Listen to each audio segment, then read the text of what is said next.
So we just finished talking about China under Mao Zedong and how it created this entire economy, this command economy that ran China for many years into many economic issues because central planning authorities just don't tend to work.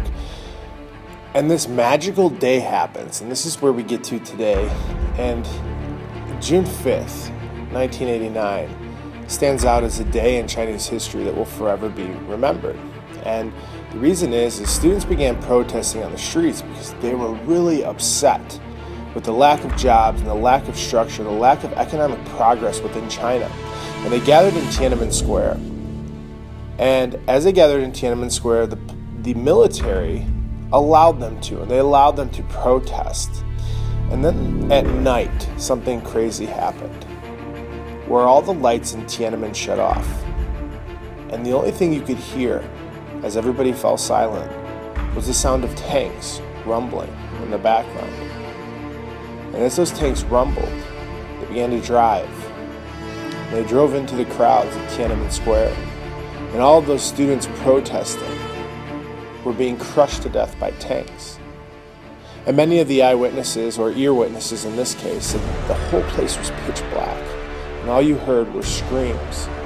And as one huddled next to a light pole that had not been turned on in maybe a half hour at that point, said that he covered his eyes and all he could hear were the crunching of bodies below tanks.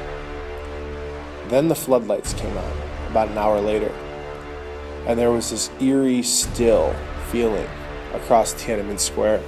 And there was an Australian reporter across the way, and there was this beautiful strip of road, and then there were some hotels, and he was staying in the hotel.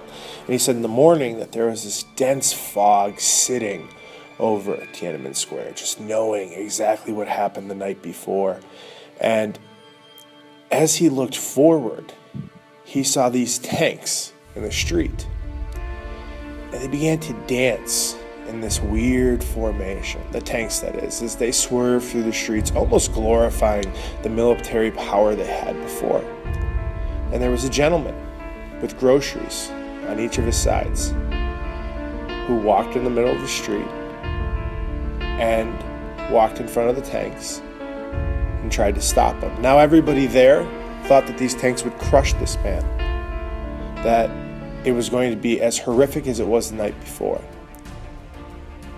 But the tank stopped, and the man stood in front.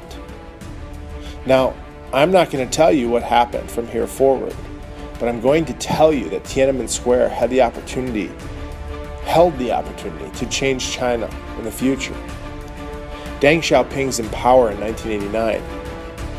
Would he open the political door for change that the Chinese were looking for, that allowed them to have freedoms like freedom of speech, freedom of the press, freedom from censorship?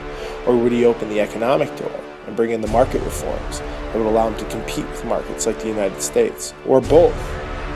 And what would be the fate of Tankman? I guess we'll find out in class.